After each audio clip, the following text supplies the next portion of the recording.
Assalamualaikum warahmatullahi wabarakatuh. Berjumpa lagi dengan Pak Trisno. Pak Trisno doakan yang menonton video ini bahagia dan sukses selalu.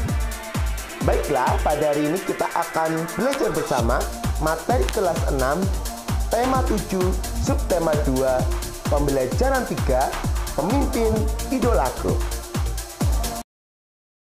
Pada pembelajaran ini ada 3 muatan pelajaran, yaitu PPKN KD 3.1 atau 4.1 atau 4.3 dan Bahasa Indonesia KD 3.3 atau 4.3. Materi pertama yaitu PPKN KD 3.1 atau 4.1, penerapan Pancasila sila keempat. Sila keempat Pancasila berbunyi kerakyatan yang dipimpin oleh hikmat kebijaksanaan dalam permusyawaratan perwakilan yang dilambangkan dengan gambar kepala banteng. Apa saja penerapan Pancasila sila keempat? Yang pertama, tidak memaksakan kehendak kepada orang lain. Yang kedua, mengutamakan musyawarah dalam mengambil keputusan untuk kepentingan bersama. Yang ketiga, musyawarah untuk mencapai mufakat diliputi semangat kekeluargaan. Yang keempat, menghormati dan menjunjung tinggi setiap keputusan yang dicapai sebagai hasil musyawarah. Yang kelima, dengan itikat baik dan rasa tanggung jawab menerima dan melaksanakan hasil musyawarah. Yang keenam, di dalam musyawarah diutamakan kepentingan bersama di atas kepentingan pribadi dan golongan.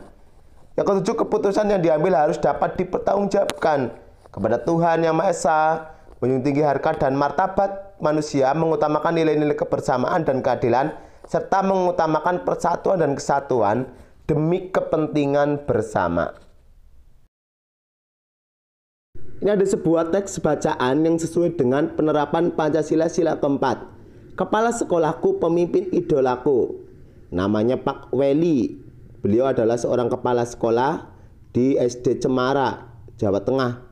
Beliau sangat senang sekali melihat muridnya yang cerdas ya. Salah satunya adalah Sudin. Sudin anak yang suka membaca, percaya diri dan komunikatif. Pak Weli ingin mengikutkan Sudin dalam sebuah lomba pidato. Tapi karena kurang dana, beliau berusaha keras. Bagaimana caranya? Dengan mengajak guru-guru bermusyawarah, akhirnya memanen pisang di belakang sekolah dan melelang kepada pejabat. Diundang pejabat, lalu akhirnya berhasil dengan menyampaikan tujuannya, lalu Sudin bisa ikut lomba dan dia berhasil menjadi juara. Sungguh ini sebuah perjuangan yang sangat luar biasa dari Pak Weli untuk bisa memajukan muridnya. Lalu dari bacaan itu ada pertanyaan. Yang pertama, mengapa kepala sekolah menjadi pemimpin idola? Ya karena beliau rela berkorban untuk kesuksesan muridnya.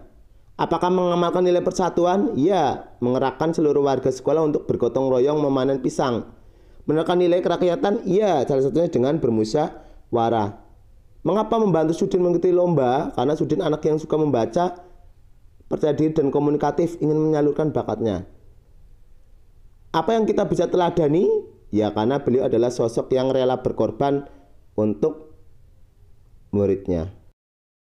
Selanjutnya yaitu peran Indonesia dalam bidang pendidikan, sosial, dan pangan ASEAN. Ini PS KD 3.3 atau 4.3. Apa saja perannya? Yang pertama di bidang pendidikan. Salah satunya adalah pembentukan jaringan perguruan tinggi ASEAN, menyediakan sarana pendidikan berupa sekolah dan program sekolah, melakukan pertukaran pelajar, membentuk AMS, terus ikut berpartisipasi dalam cabang olahraga dan seterusnya.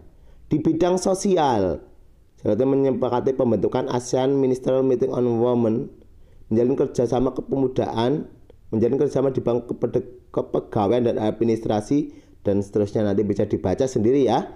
Yang C di bidang pangan, penyediaan pupuk, antaranya Sriwijaya atau Pusri dari Palembang, didirikan IRI untuk melakukan penelitian agar negara memiliki ketahanan pangan, ekspor impor komoditas pangan di negara ASEAN.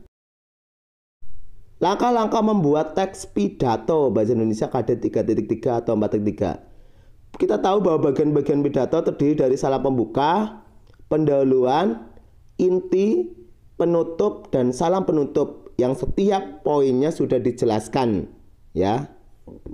Ada salam pembuka, pendahuluan, inti, penutup. Langkah-langkah membuat teks pidato: yang pertama, menentukan maksud atau tujuan pidato. Mengamati pendengar dan situasi, siapa audiennya, apakah orang tua, anak-anak, orang terpelajar. Memilih topik pidato yang sesuai, membuat kerangka pidato, dan menguraikan secara mendetail. Jangan lupa ajakan juga diselipkan di situ. Demikian untuk penjelasan pada kali ini. Jangan lupa yang belum klik tombol subscribe-nya, klik tombol subscribe, like, dan share ke teman-teman untuk bisa berbagi manfaat pada orang lain. Ajak teman-teman untuk subscribe ya, karena subscribe itu gratis dan channel ini insya Allah bermanfaat. Sampai berjumpa lagi. Wassalamualaikum warahmatullahi wabarakatuh.